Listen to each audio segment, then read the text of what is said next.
¿Qué tal, amigos? De nueva cuenta, aquí estoy con ustedes para presentarles un episodio en el que trataremos un suceso muy importante en el mundo del Lovecraft.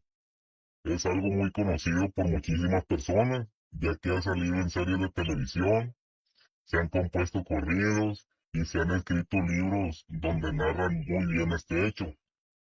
Pero como siempre, aquí les tenemos los detalles que jamás se han revelado. Como el título lo dice, ya saben de lo que les estoy hablando. Me refiero a la captura del Pocha en febrero del 2014 en la ciudad de Mazatlán, Sinaloa.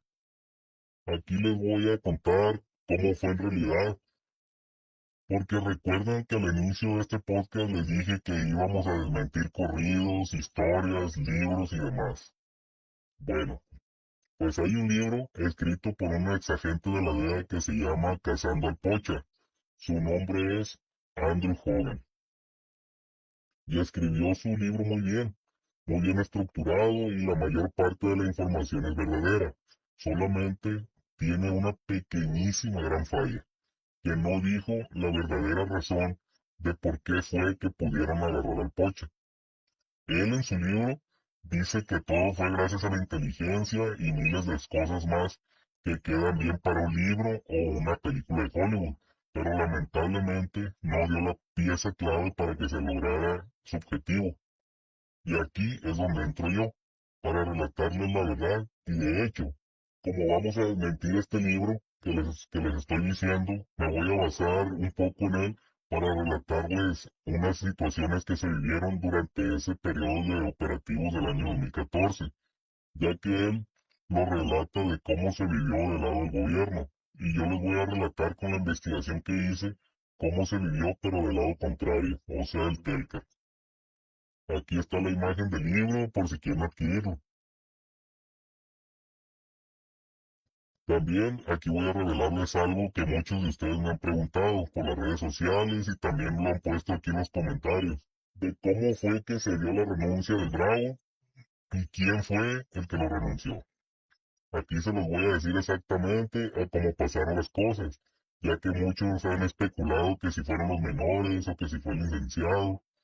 Bueno, aquí van a saber la verdad para que luego no anden diciendo que no hablo de las cosas que hicieron estas gentes y que nomás hablo de los Guzmán. Ya les dije que yo voy a hablar de quien toque hablar, pero pues vamos por partes. Primero que nada, vamos hablando claro. En el libro del que les hablo, este de Cazando al Pocha, y también se lo recomiendo mucho, está interesante. Está en ambos idiomas, está en español y está en inglés. Pero bueno, en él se menciona que el escritor dirigió la investigación y toda la operación para la captura del Pocha, y él se proclama como el que logró esa hazaña, cuando la realidad es que el crédito solo se lo merece una persona, Manuel Alejandro Aponte Gómez, el famoso Bravo o el Negro. Aquí está la foto de él. Bueno, pero vamos por partes. ¿Cómo fue el inicio del escritor tras la pista del líder del Telcar de Sinaloa? Todo comienza con el escritor ya infiltrado y recogiendo dinero a Estados Unidos y depositando en una cuenta bancaria para después hacerle una transferencia a los integrantes del Telcar, y que todo el dinero era de Pocha. Los agentes cobraban un mínimo del 7% de cada recogida de dinero. Así, con esas transacciones, se ganaron la confianza y lograron infiltrarse en la organización, haciendo negocios con el consuegro del Pocha. Me refiero a Víctor Manuel Félix Félix, suegro de Alfredo Guzmán, a quien detuvieron en el 2011 porque nunca se dio cuenta que sus socios no eran Cosmer, sino agentes federales. Después de esa aprehensión, el agente enfocó toda su energía contra el Pocha, y su único objetivo era capturar al Pocha más famoso del mundo. Entonces, con todo su aparato de inteligencia, logra interceptar las comunicaciones del Pocha, así como fue conociendo el mundo íntimo que rodea a Joaquín, y se da cuenta que hay una persona con el apodo de Tocayo que le escribe seguido y con mucha familiaridad y respeto. Como se imaginarán ustedes, el escritor del libro pues tiene una preparación prácticamente súper especial y con un sentido mucho más avanzado que el resto de los mortales. Y a la hora de descifrar que Tocayo es Iván, el hijo del Pocha, gracias a él es que el gobierno se logra dar cuenta que Tocayo es el apodo de Iván. Bueno, eso es lo que dice el escritor. Pero como yo veo las cosas, cientos de personas sabían que el Pocha llamaba a Tocayo Iván. Y muchos ya estaban cooperando con el gobierno norteamericano, unos estaban presos y otros eran fuentes de información. Ustedes recordarán a Juancho, el primo del Pocha, los gemelos Flores de Chicago, Vicente Zambada, el técnico de comunicaciones colombiano. Se los digo para que se den cuenta cómo este escritor dice que él descubrió algo que desde hace muchos años el gobierno ya lo sabía. Y cosas como estas son las que les voy a decir para que no crean en todo lo que les dicen. El escritor relata que tenía todas las comunicaciones intervenidas de las oficinas que utilizaba el Pocha para comunicarse con toda su gente, desde sus mujeres, sus hijos, sus compadres, sus trabajadores, sus pilotos, sus secretarios, o sea, con todo el mundo. Solamente no menciona a una persona, a Yoma. Y entre las comunicaciones intervenidas dice el escritor que dos hijos del Pocha, refiriéndose a Joaquín y Ovidio, hacían viajes regulares a visitarlo, y que les decía que el punto de reunión era el Aspichis. Y también describe que en otras comunicaciones intervenidas un sujeto al que apodaban Cava le enviaba reportes al Pocha de lo que entendían era una construcción de una alberca y una palapas. Pero el escritor no sabía qué significaba Pichis. Dense cuenta cómo narra todo el proceso de investigación. Dice que le tenían interceptados los teléfonos al Güero y a Ratón, que son Joaquín y Ovidio, pero que ellos cuando se acercaban a su papá apagaban los teléfonos. Entonces el escritor no podía localizar el punto exacto en donde se encontraba el Pocha.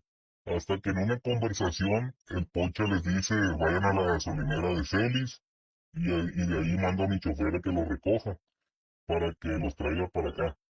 Entonces el escritor menciona que de inmediato le pasó por su cabeza que Celis era la clave para el poblado de Sánchez Celis, que es el lugar que les he dicho que está cerca del Dorado. Después que se ponen a analizar todas las comunicaciones, se dan cuenta que el Pocha mandó pedir unos hidrodeslizadores hace poco tiempo. Entonces el escritor inteligentemente captó que Pichis era un lugar en el agua y se puso a investigar hasta que lo encontró. Pichis era una abreviatura de un lugar llamado Pichihuila, que precisamente se encontraba cerca del agua y antes se había usado como un lugar para cazar patos. Así que bautizó el lugar donde el Pocha se encontraba regularmente como Dinastía de Pato. Si ven cómo elabora toda una historia muy increíble de cómo gracias a la inteligencia que le realizaron al Pocha dieron con ese lugar. Bueno, pues antes de desechar esa historia, les voy a contar sobre las Pichihuilas. Ese lugar efectivamente era un club de caza de patos, pero los Toleroski como el Bravo, el Fantasma y todos ellos iban seguido ahí a disparar o a renunciar gente. Entonces el dueño, cansado de que los tolerosos le asustaban a los clientes, ya a veces los corrían del lugar, ya que ellos llegaban y se sentían los dueños de todo y sacaban a quien estuviera ahí, pues el dueño de las pichihuilas mejor les dijo que les vendía el lugar, ya que para él no estaba haciendo negocio. El Bravo le dijo a su compadre Pocha que le estaban ofreciendo un lugar con cientos de hectáreas pegado a la costa y que estaba muy bien ubicado para hacer algo como lo que tenía el licenciado para el lado de la Cruz de Lota, ya que el licenciado tenía un rancho con alberca y con hidrodeslizadores y al Pocha le había gustado mucho. Entonces el Pocha compró las pichihuilas para hacer algo parecido, pero creo que no le dijeron que en ese sitio el fantasma, el bravo y todos ellos lo utilizaban como un lugar para sembrar personas o como le llaman comúnmente en las noticias, realizaban fosas clandestinas. Y esto es muy serio en verdad. Si lo llega a ver una madre buscadora o si alguien tiene comunicación con las asociaciones de madres buscadoras, deben de decirles que ahí en ese lugar, las Pichihuilas, hay muchas personas enterradas que ordenaron que no aparecieran. De hecho, cuando Cava, el trabajador del Pocho, estaba construyendo ese lugar, mientras estaban las excavaciones se encontraron bastantes restos, pero lo único que hicieron fueron retirarlos y los fueron a enterrar a otro lugar. Así que esa es la triste historia de las Pichihuilas. Yo estoy seguro que en ese lugar deben de asustar, porque créanme que se vieron cosas muy feas en ese sitio. Aquí les voy a mostrar las coordenadas de ese lugar. También les voy a poner la gasolinera de Celis, que el escritor astutamente se dio cuenta que era Sánchez Celis. Y aquí les voy a mostrar el rancho que tenía licenciado para la Cruz del Nota. Ya los dos lugares se encuentran abandonados y en mal estado, pero en su momento, créanme que ambos estaban muy bonitos. En los mensajes interceptados que le tenían al Pocha, él cuando mandaba entregar algunas cantidades de dinero y lo decía como entregar 20 rollos a Juan, el escritor decía que eran $200,000, lo cual es un error, ya que si decían 20 rollos eran $20,000, si decían un rollo eran $1,000, pero el escritor siempre le pone un cero de más. Las claves de la organización para referirse a dólares eran rollos y para referirse a pesos eran hojas. El escritor dice que tenían verificado que el contacto que tenían por LIC era el licenciado Damas y que él fue el que lo descubrió. Esto que dice si es verdad, si era LIC, ya que años antes el licenciado usaba por clave Felizardo.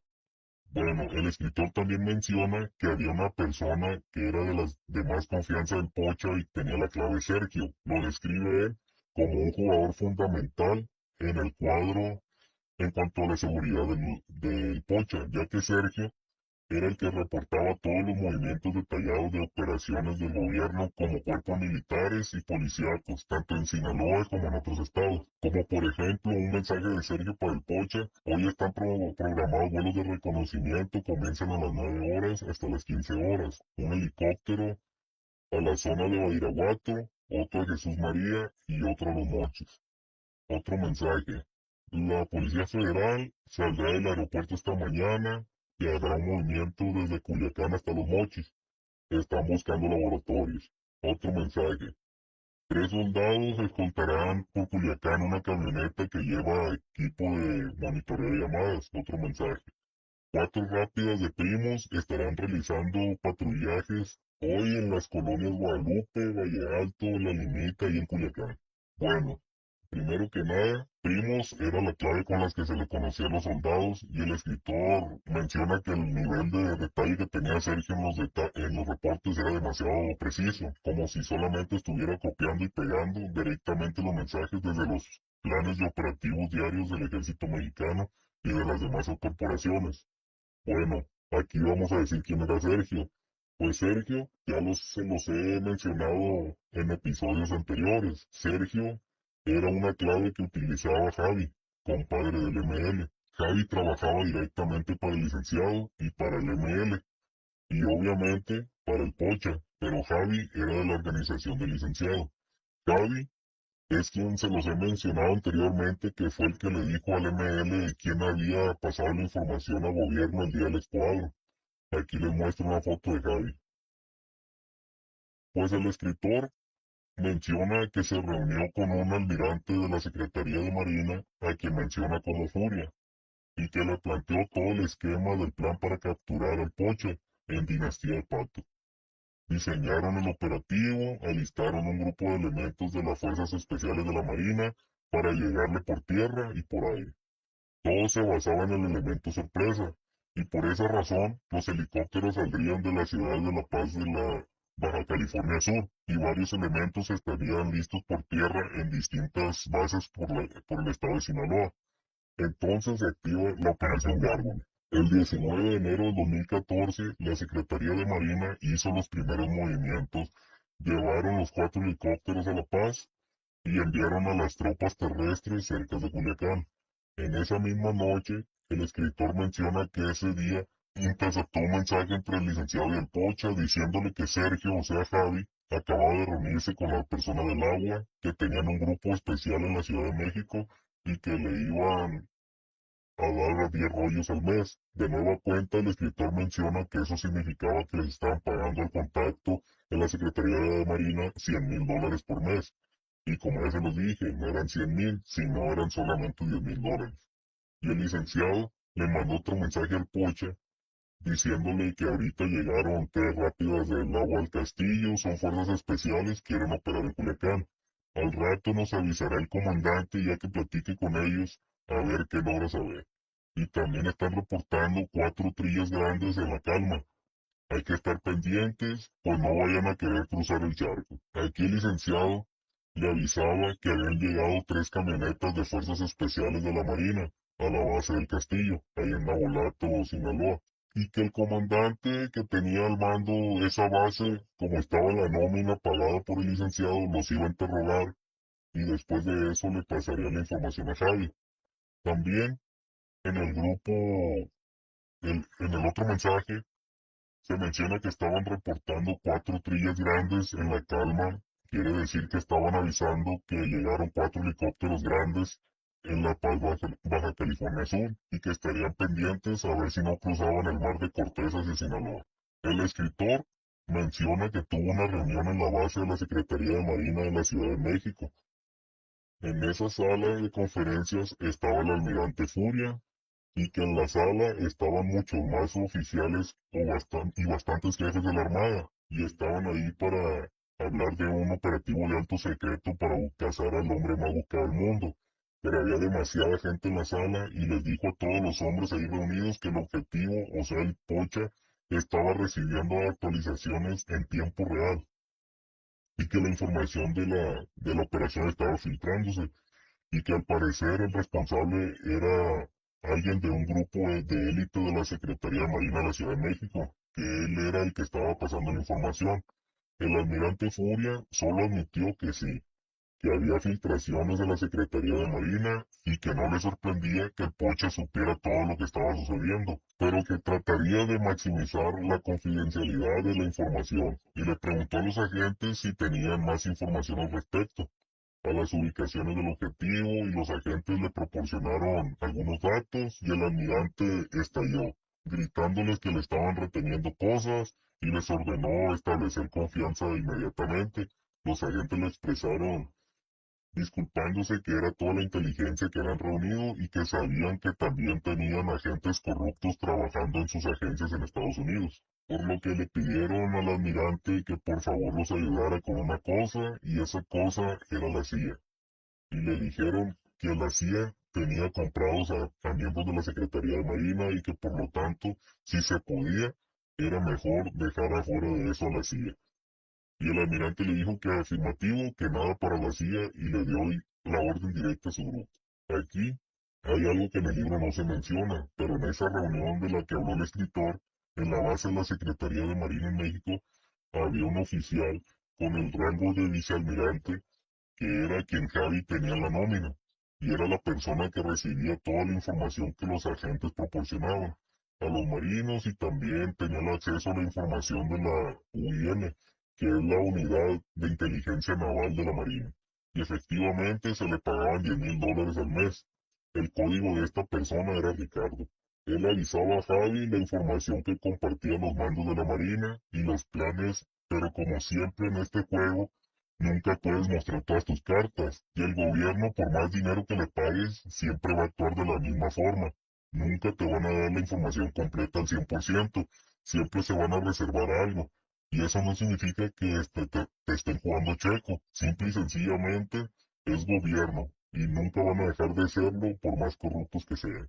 El escritor seguía dándose cuenta que la información que el licenciado le pasaba al Pocha era en tiempo real. Eso significaba que llegaba sin retraso. También Javi tenía colegas del escritor en la nómina, quienes eran los que pasaban la ruta en la que sobrevolaban los aviones no tripulados que salían de las bases norteamericanas. Pero estas personas solo tenían información de dónde iban a andar los aviones volando, las rutas y las coordenadas, mas no tenían la información del objetivo que buscaban o sencillamente se lo reservaban y no lo compartían. El escritor menciona en su libro que les asignaron una camioneta blindada y 2 Goslar 15, cosa que supuestamente está prohibido, ya que los agentes extranjeros no tienen autorización para portar equipos en México. Bueno, eso es lo que dicen, pero la realidad es otra.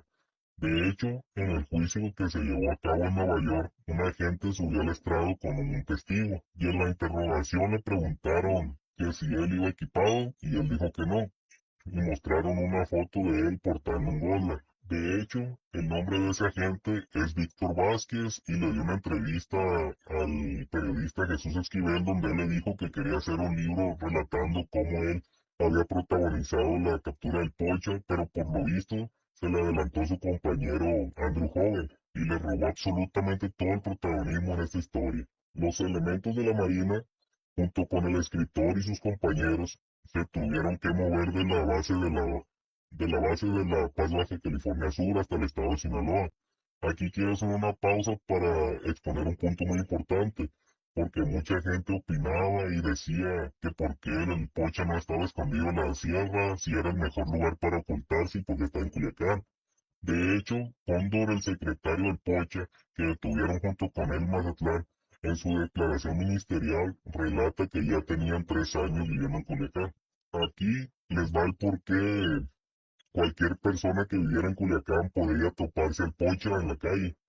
Yo mismo, Ocran, me lo topé más de una vez, ya que la camioneta en la que él andaba en ese entonces era muy conocida, y fue en el semáforo donde está el supermercado Soriana, por el bulevar Emiliano Zapata. Me tocó estar esperando la luz del semáforo, y al lado de mí se estacionó una camioneta Frontier color plata blindada, y cuando me di cuenta que era blindada, al momento de pasar por delante de ella me asomé, y el que iba manejando era el 50 y de copiloto era el Pocha.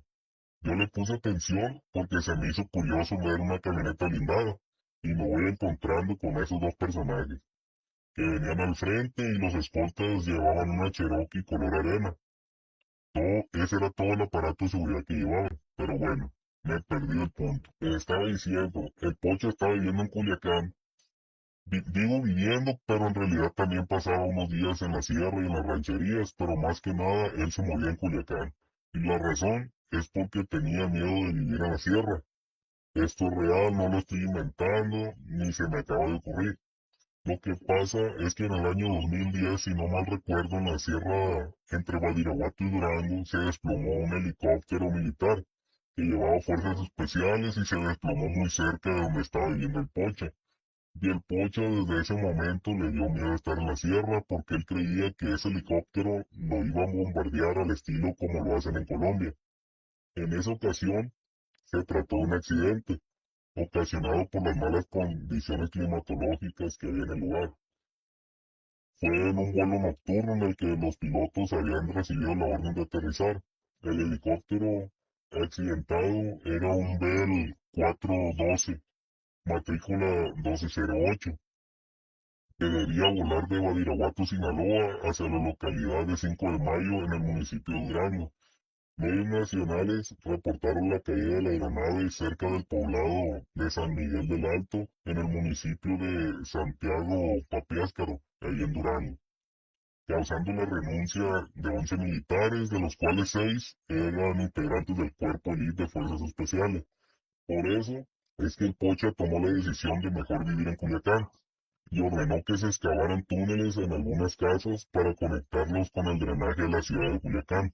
Pero creo que me estoy saliendo un poco del tema, y la historia esta de la caída del helicóptero se la voy a contar en un mini episodio de cómo la vio el Pocha y qué era lo que decía él al respecto.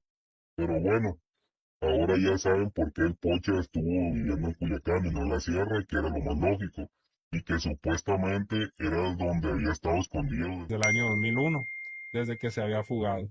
Aquí les mostraré algunas de las ubicaciones donde estaban algunas de las casas que tenían conexiones con el drenaje en Culiacán. Ya en Sinaloa, el grupo de operaciones especiales de la Marina, junto con el escritor, tomaron la decisión, según ellos, de ir tras el Nariz, uno de los secretarios del Pocha, porque según ellos, en su infinita sabiduría, estaban seguros que Nariz los llevaría directamente al Pocha. Lo que pasa después de eso es que efectivamente capturan a Nariz, y con la calentada que le dan, este les dice que el Pocha estaba en el 5, que era la clave con el que conocían la casa que el Pocha tenía en la colonia Guadalupe. Aquí les voy a mostrar la ubicación. En esa casa, efectivamente, el Pocha sí estaba ahí, y por las cámaras de seguridad había visto llegar a los marinos, pero como la casa tenía las puertas reforzadas con acero y dentro del acero agua, para que si alguien quería pues, forzar las puertas a golpes no fuera sencillo, ya que con los golpes el acero se calienta y tenía por vencerse, pero con el agua el acero resiste más, ya que sirve como sistema de enfriamiento. Con este sistema el Pocha logró durar varios minutos que le servirían de mucho, ya que se escapó por un túnel que se abría por debajo de la bañera y conectaba con el drenaje. El Pocha no estaba solo, con él se encontraba su secretario apodado el Cóndor y su mujer Lucero Guadalupe Sánchez López, a quien le pusieron de apodo la Chapodiputada. Pero ella no solo era mujer del Chapo, sino también era una operadora del Pocha, ya que se encargaba de algunas funciones dentro de la organización, como la compra de rama en la sierra y logística para llevar a cabo operaciones con la creación de empresas para mover dinero de un país a otro. Pero eso no es todo. Ella también era diputada en funciones en el Congreso del Estado de Sinaloa mientras era mujer del Pocha. Aquí les muestro la foto de Lucero y también de Cóndor. Pues ese día que le cayeron a la casa en donde estaban el Pocha, Cóndor, la diputada y la cocinera, todos escaparon por el drenaje de la ciudad de Culiacán. El Pocha iba desnudo. Lograron caminar más de una hora para después salir a un canal del río Maya. Aquí les voy a mostrar las imágenes de por dónde fue que salieron y también les muestro las imágenes en donde estaba la casa de la que se escaparon y todo lo que caminaron. Cuando iban huyendo por el túnel con el secretario se iba comunicando vía teléfono con otro de los secretarios del Pocha, me refiero a Picudo, para que lo recogiera y así fue. Cuando salieron del canal, ahí llegó a rescatarlos Picudo y los llevó a una casa donde el Pocha por fin se logró vestir para después tomar la carretera con rumbo a la ciudad de Mazatlán. El Pocha, como se verían las fotos cuando estaba ya capturado, sale golpeado de su cara, con algunos moretones. Esto fue porque se golpeó en varias ocasiones en la huida por el túnel este que les estoy mencionando. Así fue que se raspó y se golpeó la cabeza y la cara. El escritor en Culiacán los elementos de la Marina seguían reventando casas que Nariz les ponía. El escritor en su libro comenta que le pidió a un compañero en Estados Unidos que le localizara a otros miembros de la organización a través de los teléfonos, para tenerlos como objetivos para ir por ellos y arrestarlos. Como por arte de magia, de inmediato le llegó la información del teléfono del Picudo, que lo situaba a las 4 de la mañana en la ciudad de Culiacán, y la última actualización era a las 6 de la mañana en la ciudad de Mazatlán. El escritor relata que el teléfono del Picudo era la pista que necesitaba y que él sabía que la única persona al que el Pocha recurriría era Picudo. Entonces, como bien se lo digo, con su infinita sabiduría e inteligencia el escritor supo que su objetivo prioritario estaba en Mazatlán. Aquí nomás se le pasó un pequeño detallito, que el Bravo fue el que dio los pines de Picudo y de todos los que ayudaban al Pocha, pero eso es algo insignificante al parecer. En todas las casas que le reventaron al Pocha encontraron de todo, las pertenencias de él, como la herramienta, la famosa Paco con las iniciales JGL, también les encontraron bastante mercancía como polvo escondido en plátanos y mucho vidrio, también los carros que usaba el Pocha para trasladarse, como una Captiva blanca de la marca la Chevrolet blindada. Lo curioso es que al escritor se le olvidó también contar todo el tratamiento especial que le dieron a Nariz para que él accediera a llevarlos a todas las casas y que cooperara con ellos en todo. Pero en sí, no es que ocuparan tanto a Nariz, ya que el Bravo ya había puesto una o dos casas del Pocha. El escritor comenta que ya tenían ubicado a Picudo, que había regresado a Culiacán y en la mañana interceptaron un mensaje del licenciado y su compadre Pocha, diciéndole que en Culiacán se iban con mucho alboroto los marinos, que no habían dormido, que andaban muy bravos y que todo el movimiento era contra la empresa. Después de eso, el escritor no dice cómo fue que lo encontraron, pero dice que capturaron a Picudo y que él le relata cómo fue que llevó a su jefe a Mazatlán y se lo entregó al Bravo. Aquí les muestro la foto de Picudo. ¡Qué sorpresa! El escritor tenía razón en sus sospechas de que su objetivo había huido a Mazatlán. Otra vez se le pasa a decir que el Bravo ya le había avisado que el Pocha estaba en Mazatlán y le llega al escritor información de mensajes interceptados entre el licenciado y el Pocha, donde hablaban de que habían agarrado a Picudo y después otro mensaje de Cóndor a Ratón pidiéndole que le mandara una Tacor Super con 4 cargadores para el Pocha y también le pidió otra Tacor para Cóndor y también le dice que le mande $10,000 al negro, o sea, al Bravo. Y para aclarar, esto es todo lo que se menciona en el libro del Bravo. El escritor dice que eso era la confirmación de la posición vulnerable del Pocha, que no tenía ni equipo, ni dinero, ni nada.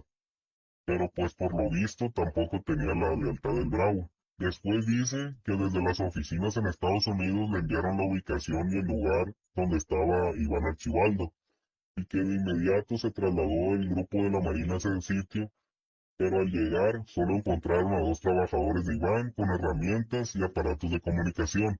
Según el escritor, Iván se había escapado. Las cosas no fueron así. No detuvieron a Iván porque Iván nunca estuvo en ese sitio, sino que el teléfono lo tenía su secretario, un joven que no era para nada conocido en ese entonces, pero que al día de hoy es uno de los hombres de mayor importancia en la organización. Me refiero a Kevin Alonso Gil Acosta, alias el 200 o el Cabo. Y también detuvieron a su hermano Karim Elías Gil Acosta. Aquí les muestro la foto del secretario de mayor importancia de Iván. Bueno, pues después de esto comenta el escritor que recibió un correo de sus analistas en la Ciudad de México que un Nissan GTR perteneciente a uno de los hijos del Poche acababa de entrar a la distribuidora de autos Mercedes y que el escritor ordenó a los marinos reventar la distribuidora. Otra mentira, ya que las cosas no fueron así, sino que los marinos observaron el automóvil por el Boulevard Pedro Infante y le hicieron la parada al automóvil y no se detuvo. Comenzó una persecución para intentar escapar. El conductor entró en el automóvil al área de servicios de la agencia automotriz y se bajó del carro abandonándolo ahí. Y él huyó corriendo y salió por una de las puertas de la agencia. Así que lo que dice el escritor y su agencia no tuvieron nada que ver en eso. Fue una completa casualidad y no recuerdo muy bien, pero creo que el que iba conduciendo ese vehículo era Víctor Félix Beltrán, el cuñado de Alfredo Guzmán. Y aquí les muestro la foto de él para que lo conozcan, ya que últimamente también se hizo muy famoso. En el 2017 lo detuvieron, como ya hace unos años se escapó en una prisión de la Ciudad de México antes de extraditarlo a Estados Unidos. Aquí les muestro su foto. Bueno, pues cuando los marinos revientan la agencia automotriz, oh sorpresa, encuentran autos de todo tipo, encuentran autos de superlujo y camionetas blindadas, hasta una camioneta clonada de la policía municipal. Aquí les muestro las fotos de algunos de los vehículos. Una de las camionetas blindadas era de licenciado, la patrulla municipal era del ML y el McLaren era de los menores, y el Mercedes blanco era de Iván. Se lo habían regalado en su cumpleaños. Aquí les voy a contar una pequeña anécdota del McLaren. Ese automóvil, como los marinos lo habían decomisado, los chapitos encargaron al gerente de la agencia Mercedes otro automóvil igual a ese. Les dijeron que como se los habían decomisado el otro, pues querían comprar otro igual. El gerente lo mandó a pedir y ya que lo tenían en la agencia, los chapitos mandaron por él y se lo llevaron sin pagarlo, diciéndole al gerente que como los marinos le decomisaron el auto en la agencia, pues la agencia le correspondía reponérselo. Cuando su papá supo que hicieron eso, se enojó muchísimo con ellos y les dijo, yo cuando les he enseñado que andan de bribones, ¿cómo puede ser posible que los dueños de la agencia me anden buscando para pedirme el favor de que pague el carro que mis hijos les quitaron? Ustedes no entienden que esas agencias son de los Coppel, que ellos tienen amistades en la política, y cómo van a traernos a nosotros de bribones. De plano ustedes no piensan. Pero bueno, ya saben la verdadera historia de cómo los marinos decomisaron todos esos autos, y no fue gracias al correo que le mandaron a este embustero del escritor.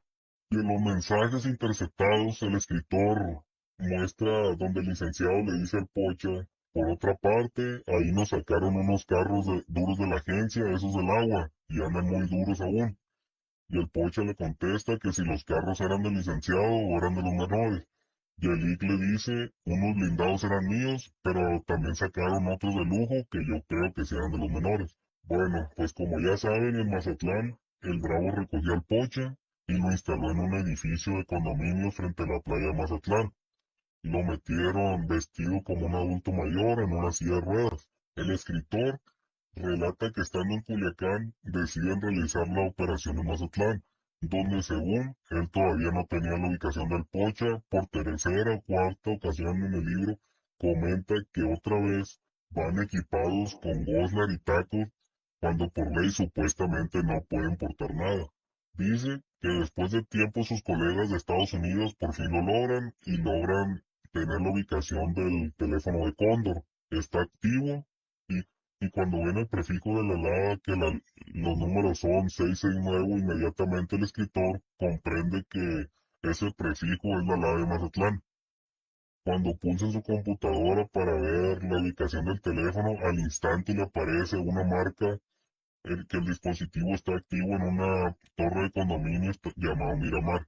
Cuando le preguntan que si ya saben o están completamente seguros de que está ubicado el objetivo, él afirma rápidamente que sí, y le preguntan cómo sabes que no es otra persona, y cómo sabes que es el objetivo el que está ahí. Y el escritor responde que sé que es él, el que trae el teléfono, porque normalmente su secretario es quien escribe los mensajes, pero a veces lo agarra el Pocha, y me doy cuenta porque él no sabe escribir muy bien y cambia las letras, por ejemplo, la I latina la cambia por la Y, y la C la escribe como K, y hace una hora escribió un mensaje, por eso sé que él está ahí, con ese teléfono, es el Pocha. Si se dan cuenta, este escritor es un robot, con un grado de inteligencia superdotada y con una habilidad extremadamente inusual, pero bueno, ¿qué podemos esperar si esto es como una producción de Hollywood? Él sí pone atención a cada detalle, por más pequeño que sea, y los elementos de la Marina, lamentablemente, ninguno tiene la mentalidad tan avanzada, y más que nada, este amigo es inigualable, ya que no ocupó, según él, de ninguna fuente de información. Todo fue en base a su inteligencia y habilidades. Pero pues la realidad, ustedes ya la saben. El escritor sabía que el Poche estaba en ese sitio y tenía la confirmación, perdón, porque Manuel Aponte, alias el Bravo, le dijo al gobierno que ahí estaba el Poche. Está en la habitación 401, está solo con su secretario, no va a haber escoltas, nadie lo va a rescatar, nadie le va a avisar del operativo. Entren y denle la renuncia.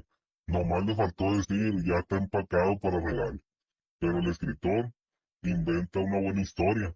¡Qué descaro! Dicen que rentaron una casa en Mazatlán para trasladar las operaciones y ahí está, más cerca del objetivo.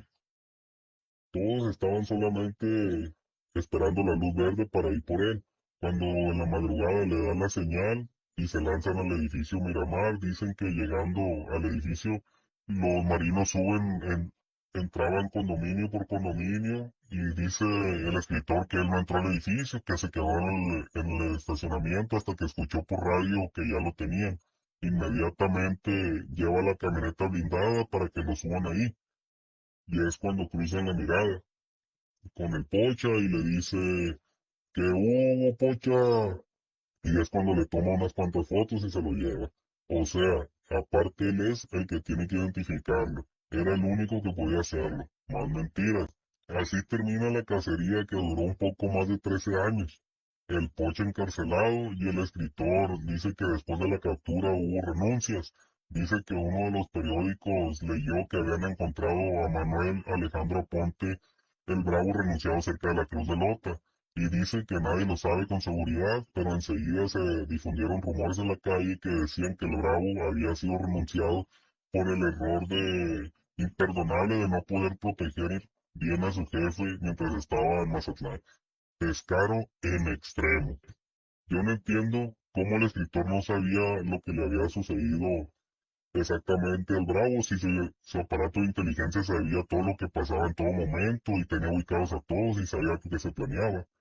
Pero bueno, esto es lo que el escritor cuenta en su libro. Ahora aquí les voy a explicar lo que yo pude investigar entre miembros de la organización que vivieron todos esos momentos. Como todos los que han visto mis episodios anteriores, ya saben que en realidad la persona que entregó en bandeja de plata con el gobierno al Pocha fue su compadre y jefe de seguridad Manuel Alejandro Aponte Gómez, alias el Bravo. El Bravo fue el que pasó la ubicación de una de las casas que el Pocha utilizaba en Culiacán. Y también el Bravo fue el que pasó los pines que utilizaba con todos los miembros de la empresa. De ahí es que el escritor dice que pudieron acceder a las comunicaciones del Pocha y estar interceptando uno tras otro. Pero el escritor en su mentira dice que ellos obtuvieron las comunicaciones casi como que un satélite los interceptó y la realidad es que no fue así. La realidad es que como lo dijo el Pocha en una de sus cartas, sin dedos el gobierno no hace nada. El Bravo fue el que le dijo la ubicación de Dinastía de Pato, o sea la Pichihuila. No fue porque el escritor lo adivinó por el solo hecho de que el Pocha había pedido unos hidrodeslizadores. El escritor dice que se daban cuenta que las comunicaciones del Pocha decía que cambiaba los teléfonos y al poco tiempo ya volvían a interceptarlos. Eso es imposible. Si todos los teléfonos son nuevos, no lo pueden hacer. Pero aquí tenían una llave maestra, que es que el Bravo era quien pasaba las comunicaciones nuevas. Por eso es que según seguían obteniendo siempre las comunicaciones porque se las pasaba el Bravo. La idea y el plan del Bravo era que agarraron al Pocho en Culiacán y hacerlo ver todo como una operación completamente de gobierno, pero no contaban con que se escaparía y se fuera a refugiar para Mazatlán. Cuando el Pocha estaba en Mazatlán, le habló a su compadre el licenciado para decirle que le consiguiera una casa para irse a refugiar ahí. El licenciado le dijo que sí, que ya se la tenía lista y el Pocho mandó al Bravo a que viera la casa en persona. La persona que llevó al Bravo a ver la casa fue un trabajador del licenciado de apodo Chonecas. El Bravo examinó la casa y va y le dice a su jefe que no le gustaba el área donde estaba la casa, que mejor lo esperara un tiempo en lo que él conseguía otro lugar, por mientras podía estar seguro ahí en los condominios de Miramar. Esto fue un error gigante por parte del Bravo, ya que si el Bravo le hubiera dicho al Pocha que la casa estaba bien y el Pocha se hubiera ido a la casa esa, el Bravo hubiera podido ponerlo y el gobierno le iba a capturar en esa casa, que la única persona que conocía la ubicación de esa casa era el licenciado. Y así, el Bravo hubiera sido un poco más inteligente, hubiera podido culpar al licenciado, pero en su ignorancia no le permitió pensar con claridad. Y como él ya tenía en su mente el plan de poner al Pocha desde meses antes, y como se los enseñé en la carta que le envió el Pocha de puña y letra de él al licenciado, el trato que hizo el Bravo con el gobierno fue que tenían que renunciar al Pocha, solo así iba a cooperar. Aquí está la foto de la carta, no lo digo yo, ni lo dice un agente, ni lo dice Sutano, ni Mangano, lo dice el mismo Chapo. Bueno, aquí le voy a relatar el operativo de ese día 22 de febrero del 2014. Como a las 3:30 de la mañana salió un convoy de la base que habían puesto los marinos en el Parque 87 en Culiacán. Salieron muy pocos vehículos y entre ellos solamente iban como dos o tres camionetas oficiales de la Marina y con ellas iban como tres vehículos particulares que le habían asegurado al Pocha, entre ellos la captiva blanca blindada. El recorrido que hicieron fue directamente de la base de la Marina, tomaron la carretera hacia el sur, hacia Mazatlán.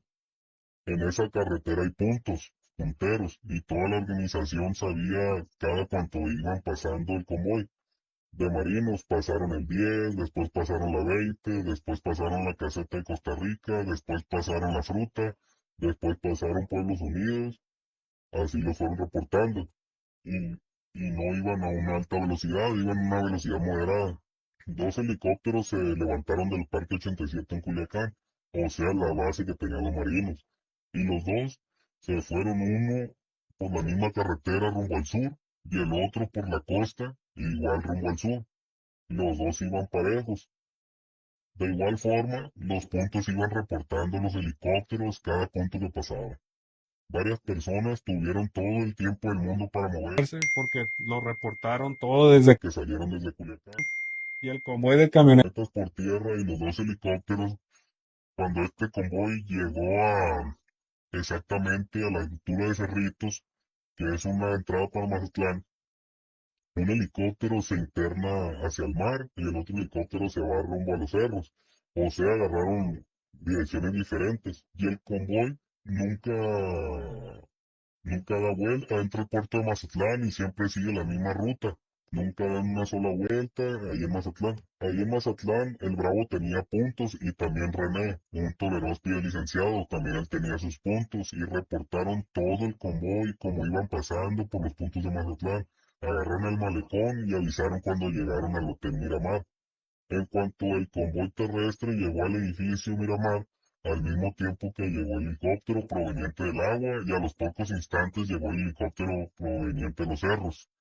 Así, un operativo muy simple por tierra, pero con dos helicópteros, fue el que verdaderamente hizo la captura del Pocha.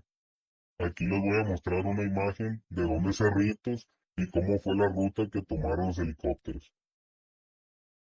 Aquí vamos a desmentir otra de las tantas falsedades que se han visto en los medios de comunicación, ya que cuando recién pasó esto, los marinos en su reporte dijeron que habían entrado al edificio Miramar porque ellos iban pasando por el malecón cuando vieron a una persona que les hizo señas y les pidió ayuda, y les dijo que había visto personas armadas dentro del condominio, y que por eso fue la razón de que los marinos entraron, y ya adentro, cuando revisaron los condominios, vieron que se trataba del Pocho. Ahora, pues ya lo saben. Toda la verdad a cómo fue. Se los volvemos a decir. El Bravo fue el que organizó todo. De hecho, todos los toleroski que tenían las oficinas les dio descanso y a los punteros que tenían la ciudad también les dijo que ese día no se trabajaba y desde la noche dejó de contestar el teléfono al Pocha y al Cóndor, pero en ese momento a ellos no se les hizo raro, ya que una noche no pasaba nada. ¿Cuál sería su sorpresa? Que esa madrugada los capturarían. Ahora voy a contarles la detención dentro del condominio. Los marinos llegaron exactamente al condominio número 401 porque sabían que ahí se encontraba el Pocha, ya que el Bravo se los había confirmado. Después de la 1 de la mañana del día 22 de febrero, el Bravo ya no contestaba los teléfonos ni al Cóndor ni a nadie más. También supuestamente tenía una persona ahí abajo del edificio Miramar y esa persona tampoco contestaba. Después, la propia gente del Bravo, que no sabían lo que estaba pasando, dijeron que a todos se les dio la orden de retirarse ese día, a toda la gente que estaba instalada como puntos a lo largo del malecón, también a los puntos que estaban en las cercanías de los cuarteles de la Marina y también de la región militar. A los Toleroski que estaban en las oficinas supuestamente en lugares estratégicos cerca del condominio, también les dio la orden el negro de retirarse y tomar franquicia hasta nuevo aviso. Cuando el Cóndor y el Pocha escucharon todo lo del operativo y escucharon los helicópteros sobrevolando, lo primero que hicieron fue llamarle al Bravo, solo para darse cuenta de que tenía los teléfonos apagados. También le llamaron por el radio, pero nunca contestó. En otros podcasts dicen que ese día la Marina tumbó la señal en todo Mazatlán y no servían los teléfonos. Eso es una completa mentira, porque los teléfonos seguían funcionando, ya que otras personas, también líderes de la organización, estaban en ese puerto y recibían todos los mensajes y todos los informes de por dónde iba pasando todo el gobierno. Cuando los marinos entraron al lugar, llegaron gritando Marina Armada de México y el Cóndor fue el primero que tuvieron. Inmediatamente los sometieron y unos marinos se fueron al cuarto donde estaban las niñas y la niñera y otros marinos se fueron al cuarto donde estaba el Pocha y su mujer. Cuando el Pocha escuchó el alboroto, tomó una herramienta y se metió al baño. Cuando los marinos encontraron la invitación, unos le pusieron los Goslar en la cabeza a la mujer y le gritaban al Pocha que se rindiera o que si no le iban a renunciar. Y también le dijeron que tenían a sus hijas, que mejor no pusiera resistencia y que se entregara. Por esa razón el Pocha decidió salir con las manos en alto, solamente les dijo que estaba bien, que estaba bien. Pero según él, como lo menciona en la carta que les mostré, Dice que él tenía ganas de renunciarse con ellos porque él no quería volver a estar preso nunca y que él prefería mejor quedar ahí antes de volver a pisar un penal. Lástima que no lo hizo y ahorita lo que toca es aguantar toda la vida dentro de una prisión. Pero pues bueno, seguimos de inmediato. El Pocha se dio cuenta que había unos sujetos que eran quienes dirigían el operativo y cuando hablaban su estilo de voz lo delató y se notaba que no eran mexicanos. Y es algo que no se menciona, que en esa habitación también llegaron los agentes norteamericanos participando activamente en el operativo. Como decían las noticias, no solamente estaban brindando asesoría e información histórica. Aquí les voy a mostrar fotografías de cuando lo capturaron. Al menos 50 efectivos de la CEMAR llegaron al lugar y 30 de ellos subieron por las escaleras del edificio, presuntamente a la suite 401, lugar de la detención del líder del Cártel del Pacífico. La operación duró aproximadamente 1 hora con 25 minutos. Antes de sacarlo del condominio, le vendaron los ojos y lo subieron a un helicóptero que había aterrizado al lado del edificio. De ahí lo trasladaron a un barco para esperar que llegara el avión que lo trasladaría a la Ciudad de México. Ya después que llegó el avión, lo trasladaron a la Ciudad de México y en el hangar de la Ciudad de México le hacen un chequeo los médicos para comprobar de que estaba bien. Y ahí le vuelven a dar otro cambio de ropa para que se mirara mejor vestido para la presentación ante la prensa, para que se den cuenta, todo es hasta cierto punto montaje como le van dando diferente ropa. Bueno, ahí en el hangar de la Ciudad de México, el Pocha, como ya se los había dicho en el episodio de la carta, se encuentra con un funcionario de gobierno que él había conocido hace muchos años y esa persona le dice que él lo va a ayudar y que lo va a estar visitando ahí en el penal, que no se preocupara. Para ese entonces, el Pocha ya tenía en su cabeza que el Bravo lo había traicionado, pero tiempo después este hombre de gobierno le dio la confirmación al 100%.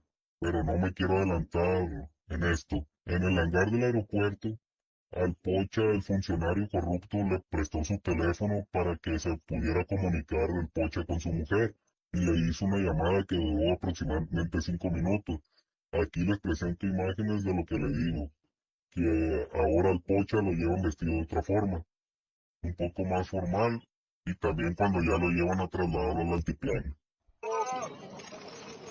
Minutos más tarde, llegó el momento más esperado desde hace 13 años por las autoridades de México y Estados Unidos.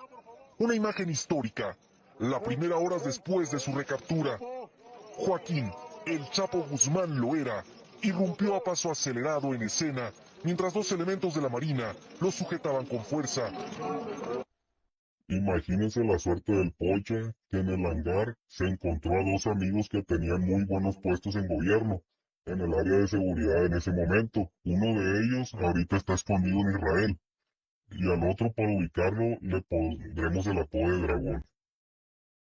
Bueno, pues sí lo fueron y lo visitaron cuando estuvo recluido ahí en el altiplano, y ahí le confirmaron que la persona que lo había puesto había sido el Bravo. Y le explicaron cuál fue la negociación que hizo el Bravo con el gobierno, la cual consistía en renunciar al Pocha.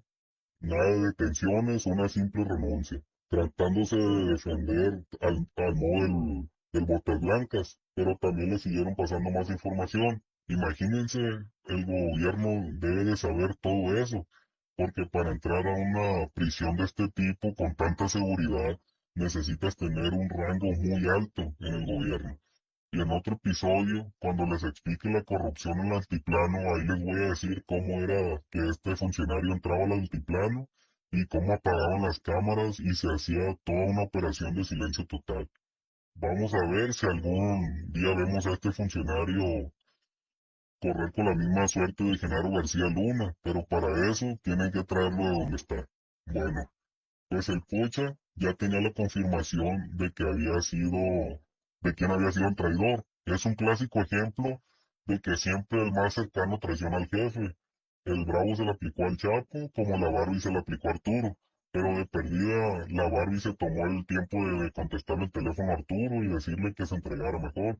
Y el culero de Bravo ni siquiera contestó el teléfono. Ahora voy a contarles algo muy interesante que nunca he visto que haya salido a la luz. Les diré cómo fue y quién fue el encargado de darle la renuncia al Bravo. Era el mes de marzo de 2014 y la mujer de Pocha se reunió con su compadre licenciado para contarle cómo había sido todo lo de la captura y algunas cosas que mandaba decir su marido. Para empezar, que el operativo y la detención no había sido por parte de una operación de inteligencia del gobierno, sino que el Bravo era el que lo había entregado. Y le platicó todo lo que vivieron dentro del apartamento ese día. Y después le dijo al licenciado que su compadre ya lo había confirmado con un amigo de gobierno y que lo que es, que ese señor de gobierno lo estaba yendo a visitar al penal, que por ahorita solamente le den manejo al Bravo, usted y los muchachos, refiriéndose a los hijos del Poche, pero no le tengan absolutamente nada de confianza. Su compadre dice que en estos días él les va a mandar decir qué es lo que se va a hacer ahí.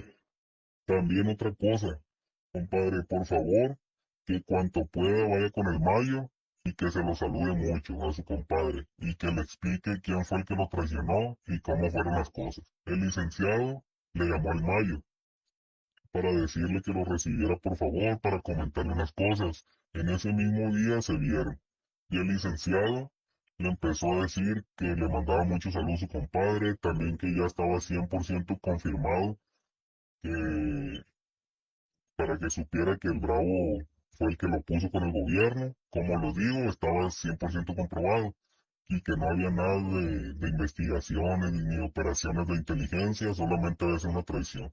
Que por lo pronto estaban analizando la situación para ver cómo le iban a hacer con eso y que pronto le avisarían. El Yoma se rascó la cabeza y solamente dijo, qué mal, qué mal. ¿Cómo va a ser eso? ¿Y cómo va a ser que el Bravo haya traicionado a mi compadre? Así de esa forma. Pero pues, ¿qué le vamos a hacer? Ya no se puede hacer nada. Usted, licenciado, por favor, dígale a mi compadre que él ya sabe que yo estoy con él y que él diga qué es lo que hay que hacer. Dígale que aquí los del grupo de los 5 estamos trabajando lento, pero seguimos haciendo algo. Que en estos días le voy a mandar un dinero a través de sus hijos para que esté enterado. No es que desconfíe de los muchachos, pero también no me gustan los malentendidos. Así se lo mando a través de ellos y se lo digo a usted, pues así él va a estar enterado y más tranquilo para que sepa exactamente cuándo se le dio y cuánto se le dio. Muy bien, oiga, claro. Sí voy a citar al abogado para mandarle estos recados a mi compadre y dice el Yoma, ay carajo, ¿cómo se le ocurrió al Bravo traicionar a mi compadre si mi compadre lo ayudaba y lo apreciaba bastante? La verdad, licenciado, que apenas puedo creer esto y se lo digo en serio, lo creo porque usted me lo está diciendo, porque si viene otro y me lo dice, quizás no me lo creyera. Pero bueno, así se despidieron el licenciado y el Yoma, y el licenciado se retiró a su pueblo Portaceli, ya que estaba muy cerca. En ese momento estaban en otro ranchito que se llama Huinacastle, que es donde el Mayo tenía una propiedad. A los pocos días, la comadre del licenciado lo vuelve a ver, y entre otros asuntos le dice que por favor le diga al Yoma que le den la renuncia al Bravo, y que mientras más pronto quede mejor. Y el licenciado le dijo, claro que sí, comadre, yo inmediatamente busco al Yoma y se lo hago saber. Muchas gracias, compadre, se lo agradezco. Para que vean quién fue la persona que fue parte de transmitir la orden de que se le diera la renuncia al Bravo. Al igual que la vez pasada fue licenciado para con el Mayo, esta vez fue cerca del Salado. Ya que comienzan a platicar, el licenciado le dice que le manda a decir su compadre Pocha que si por favor se puede organizar la manera de renunciar a Bravo, que si él pudiera lo citara o como él decidiera, pero que por favor le hiciera ese favor. Y el Mayo inmediatamente le dijo, dígale a mi compadre que yo me encargo de eso. Yo voy a ver cómo le hago, creo que lo voy a citar para platicar con él. ¿Y sabe qué? Fíjese que el mismo Bravo se ha comunicado con Meño y le ha pedido que me diga que si por favor lo puedo recibir. Entonces, con eso se me va a facilitar mucho más las cosas. Aparte, fíjese, ese Bravo le regaló a Meño un tubo de los RP. Yo creo, fíjese, que era de mi compadre esa cosa, pero el caso es que se lo regaló a Meño. Fíjese nomás otra cosa, licenciado. Mañana voy a ver a los hijos de mi compadre y me gustaría que también usted esté presente.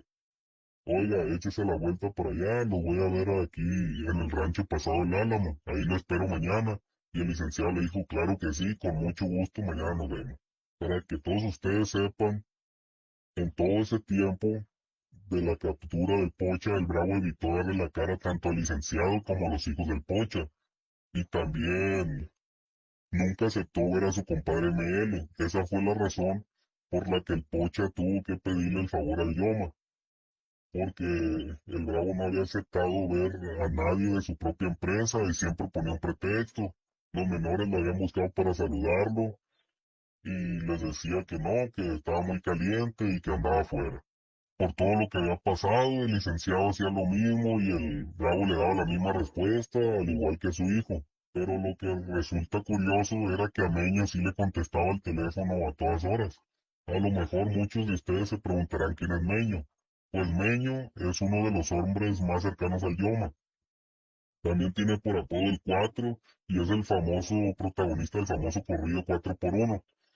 Pero bueno, eso era lo raro, que el Bravo sí aceptaba darle la cara a la gente de la organización del Yoma y a la de él no. En abril de 2014 apareció el Bravo junto con otros dos hombres renunciados en un ranchito cerca de la Cruz de Nota. Al día siguiente de ese acontecimiento, el Yoma le mandó un mensaje al licenciado diciéndole que si pudiera visitarlo de inmediato. El licenciado le dijo que sí, y fue a un rancho del Yoma y a la sindicatura de Quilá. En cuanto llegan, se saludan, de un abrazo y el Yoma le dice, oiga, para no quitarle mucho su tiempo, le pedí que viniera porque lo quería saludar y también decirle que en persona, no sé si lo sepa, pero ya quedó lo del Bravo. Por favor, hágame el favor de mandárselo a decir a mi compadre. Creo que el Bravo quedó para el lado de la cruz de Lota. Pedí que lo dejaran allá para no calentar el área de nosotros por aquí. Y no, hombre, oiga, imagínese, el negro casi sale con la suya. El licenciado le dice que sí, ¿por qué? ¿Y eso? ¿Cómo va a ser? ¿Qué pasó? Y el Yoma le dice, pues fíjese nomás cómo estuvo. Antier el Bravo le habló a Meño para decirle que cuándo podía verme. Y yo le dije a Meño, dile que se venga mañana para comer con él. Yo ya le había dicho a Meño que le dijera al Bravo que lo iba a ver en un rancho, un lugar que era nuevo, y que ahí no habían llevado a nadie para no calentar el lugar. Que por favor, si podía ir solo. Y el Bravo, y que el Meño lo recogiera y me lo llevara para hablar conmigo. Le mandé decir así para evitar que Negro entrara con su bola de carro. Ya ve que le encanta siempre andar en caravana y traer mucha gente con él. Y Meño le preguntó que si lo amarraba o si lo quería ver. Y yo la verdad le dije que no, que porque no tenía caso. Yo estaba ahí en Chiqueritos, en el rancho que ya sabe usted. Y Meño se puso de acuerdo con el Bravo para recogerlo allá por donde está la gasolinera abandonada cerca de Canachi, ahí por la maxipista. Y le dije recógelo y en el camino lo renuncias. Bueno, y pues entonces Meño recogió al Bravo y ya lo había subido a la camioneta y cuando el Bravo se descuidó, Meño le puso la Tacor en la cabeza y la accionó. ¿Y qué cree? Imagínese, licenciado, pues va a creer que se entrampó la Tacor. Entonces, como el Bravo se había dado cuenta, pues empezó el manoteo del Atacor y el negro quiso defenderse y sacar la suya para ganarle el jalón a Meño. Y en eso Meño le vuelve a jalar y esta vez el Atacor sí funcionó. Y fíjese que le entraron varios rostis en la cabeza al Bravo. No vaya a creer usted que fue por abusones. Lo que pasó es que el Atacor era ráfaga. Por eso cuando Meño la jaló, de una salieron varios rostis. Y así fue como quedó la renuncia del Bravo. Pero la verdad, oiga, ya por poco el renunciado era Meño. ¿Cómo se fue a estrenar que el Atacor se entrampó? Es cosa de no creerse, de uno en uno no jaló y en ráfaga sí. Eso fue lo que le salvó la vida a Meño, que si no hubiera jalado no sé lo que hubiera pasado. El licenciado le dijo, estuvo muy fuerte eso, oiga. Qué bueno que Meño le cambió el sistema, si no capaz que el Bravo sí le gana el jalón a Meño. Y ya ve que él tenía mucha experiencia en el uso de herramientas. Y el Yoma le dijo, sí, así es, licenciado, por poquito el renunciado era Meño. Pero lo bueno que está bien y quedó muy bien el encargo. Y otra cosa, oiga, cuando llegó el Bravo, él ya ve como le digo, traía sus escoltas y estaban muy cerca de donde había sido la acción. Entonces los muchachos alcanzaron a darle la renuncia a dos muchachos del Bravo y otros que venían con él. se alcanzaron a escapar, que eran el Bob Esponja y ellos, porque venían en una Nissancita blindada y ahí se produjo el intercambio, ya que ellos salieron corriendo y Meño ya no pudo ir tras ellos. Pero lo bueno era que lo importante del Bravo sí quedó. Así que por favor hágaselo a saber a mi compadre que ya quedó el encargo, también me lo saluda mucho y dígale que le acabo de entregar $500,000 a Iván, lo que le iba, lo que le había mandado decir y que a lo mejor quizás en unos días va a haber otro poquito y así se lo voy a estar entregando a sus hijos. Oiga, por favor, no se le pase decirle bien la cantidad, porque ya ve que antes como nos decía a mí y a usted, mi compadre, que los asuntos de dinero que no supieran sus hijos porque siempre salía perdiendo él. Por eso yo le quiero mandar decir con usted lo que es y el licenciado dijo sí, muy bien, oiga, y entendido. Usted no se preocupe, yo en estos días veo al abogado y le paso todos estos recados para que le avise a mi compadre. El Yoma le dijo muchas gracias y cada quien partió para su rumbo. Así fue que tan solo un mes y medio después de la captura del Pocha, el famoso Manuel Alejandro Aponte Gómez, alias el Bravo, el Omar o el Negro, un ex militar con entrenamiento de fuerzas especiales, apareció renunciado en una fábrica en el municipio de Lota, Sinaloa. En la cuenta de X le voy a poner la foto, ya que aquí no la puedo mostrar. Como se llevó a cabo una investigación para saber quién era la persona que estaba detrás de la idea del Bravo de colaborar con el gobierno, se mandó a ubicar a las personas que eran más cercanas al Bravo, los que eran más cercanos a él, como el Bob Esponja y el Popeye. También se mandó a darle raite a su esposa. Y ella, en el interrogatorio, dijo que los últimos meses había visto a su esposo un poco raro, pero que la semana antes del arresto del Pocha sí se le veía demasiado nervioso, pero ella creía que era por todos los operativos que se estaban llevando a cabo.